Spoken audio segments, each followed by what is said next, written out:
වල්ගාතරු කියන නම ඇහෙනකොටම බොහෝ දෙනෙක්ට මතකයට නැගින්නේ හැලීගේ වල්ගාතරුවයි.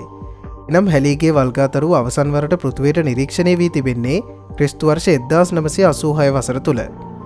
ඉන් අනතුරුව ක්‍රිස්තු වර්ෂ 1993 වසරේ ලෙවී 9 වල්ගාතරුව, 1995 වසරේ හේල් පොප් වල්ගාතරුව, 2006 වසරේ දිස්සූ මැක්නෝට් ආදී වල්ගාතරු ලෝපුරා ජනප්‍රිය වුණා.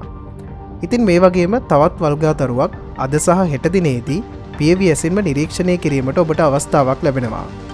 එනම් අද මේ වීඩියෝ එකෙන් පෘථුවයට නිරීක්ෂණය වන Comet C/2022 E3 වල්ගාතරුව ගැන කතා කරමු.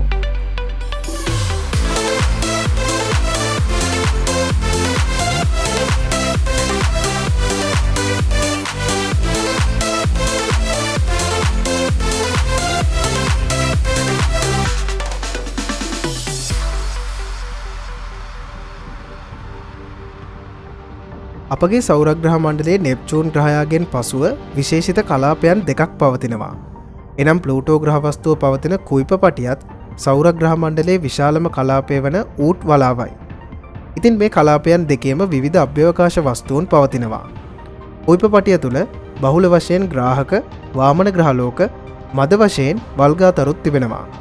නමුත් මේ අතරින් වල්ගාතරු වැඩියෙන්ම තිබෙන්නේ ඌට් වලාව තුලයි. ඉතින් මේ ඌට් වලාවට සූර්යාලෝකයේ ඉතාමත් අඩුවෙන් පතිත වන නිසා අධික සිසිලසක් තිබෙනවා. ඒ වගේම කුයිප පටිය තුලත් ඌට් වලාව තුලත් බහුල වශයෙන්ම තිබෙන්නේ ග්‍රාහකයි. නමුත් මෙහි තිබෙන විශේෂත්වය ඌට් වලාව තුල තිබෙන ග්‍රාහක අඩු සූර්ය රශ්මිය නිසා අයිස් වලින් වැසී තිබීම.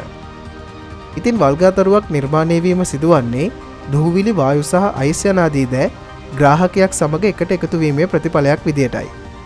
ඉතින් එක්තරා වර්ගයක ග්‍රාහකයක් තමයි වල්ගාතරුවක් ලෙසනුත් ඔබ දකින්නේ. ඉතින් වල්ගාතරුවක් ප්‍රධාන වශයෙන් කොටස් දෙකකින් සමන්විතයි. එනම් හිස සහ වලිගය. හිසේ මැද කොටස න්‍යෂ්ටි යනුවෙන් හඳුන්වන අතර න්‍යෂ්ටිය වටා ඇති වායු පටලය කොමාව ලෙසින් හඳුන්වනවා. මෙහි තිබෙන කොමාව හෙවත් වායු පටලය මගින් තුනී වායු අංශුන් අභ්‍යවකාශයට මුදාහරිනවා. සාමාන්‍යයෙන් මෙම ක්‍රියාවලිය සිදුවන්නේ වල්ගාතරුව සූර්යාට ආසන්න වීමේ ප්‍රතිඵලයක් විදියටයි. මේ නිසා කොමාව මගින් පිට කරන තුනී වායු ධාරාව මගින් වල්ගාතරුවක වලිගය නිර්මාණය කරනවා. ඒ වගේම සමහර අවස්ථාවලදී මෙම වලිගය කොටස් දෙකකින් දැක ගන්නටත් පුළුවන්. එනම් වායු වලින් සමන්විත වලිගය සහ දූවිලි වලින් සමන්විත වලිගයයි. මේ ඔබ දකින්නේ අද රාත්‍රියේ ඔබට පීවීඑසින්ම දැක ගැනීමට ලැබෙන C2022 වල්ගාතරුව දුරේක්ෂයක් උපයෝගී කර ගැනීමෙන් ඡායාරූපගත කරපු අවස්ථාවක්. මේ වල්ගාතරුවේ බහුල වශයෙන්ම කාබන් අණු දක්නට ලැබෙන බව විද්‍යාඥයින් අනාවරණය කරගෙන තිබෙනවා. ඉතින් ඒවා සූර්යාගෙන් ලැබෙන පාරජම්බුල කිරණ අවශෝෂණය කරමින් නැවත වාෂ්පීකරණය වීමේදී දැන් මේ ඔබ දකින ආකාරයේ කොළ පැහැති වර්ණයක් තමයි අද රාත්‍රියේ දකින වල්ගාතරුවෙන් ඔබට දැක ගන්නට ලැබෙන්නේ. මේ නිසා මේ වල්ගාතරුව ග්‍රීන් කොමෙට් ලෙසිනුත් විද්‍යාඥයින් නම් කරලා තියෙනවා. ඉතින් මේ පින්තූරයේ සුදු පැහැති වර්ණයෙන් දක්නට ලැබෙන්නේ වල්ගාතරුවේ න්‍යෂ්ටියයි. ඒ වගේම කොළ පැහැති වර්ණයෙන් කොමාව පෙන්눔 කරන අතර දැන් මේ ඔබ දකින කොටස තමයි මෙම වල්ගාතරුවේ දුහුවිලි වලිගය වන්නේ. ඒ වගේම වල්ගාතරුවෙන් ඈතට විශාල දුරක් විහිදී පවතින්නේ වල්ගාතරුවේ වායු වලිගයයි. දැන් ඔබට ගැටලුවක් ඇති වල්ගාතරුවට වම්පසින් දක්නට ලැබෙන වලිගය කුමක්ද කියන එක. ඉතින් ඇත්තරම එවැනි වලිගයක් වල්ගාතරුවේ දක්නට ලැබෙන්නේ නැහැ. සූර්යාගේ ආලෝකය නිසා වල්ගාතරුවෙන් ඉවත් වී යන දුහුවිලි අංශුන් සූර්යාලෝකය පරාවර්තනය කිරීම නිසායි එවැනි ආකාරයට පෘථුවේ සිටින අපිට දක්නට ලැබෙන්නේ. එහෙනම් දැන් අපි මේ වල්ගාතරුව සොයාගන්න ආකාරයත් අද රාත්‍රියේ නිරීක්ෂණය කරන්නට හොඳම වේලාවලුත් සොයාගමු. ඉතින් වල්ගාතරුව සොයා ගැනීමට සඳහා මම භාවිතා කරන්නේ ඕනෑම කෙනෙකුට පහසුවෙන්ම ජංගම දුරකථනයට ස්ථාපනය කරගත හැකි ස්ටෙලරියම් ඇප් එකයි. පළමුවෙන්ම මේ ඇප් එක Play Store එකට ගිහින් ඔබගේ ජංගම දුරකථනයට ස්ථාපනය කරගන්න.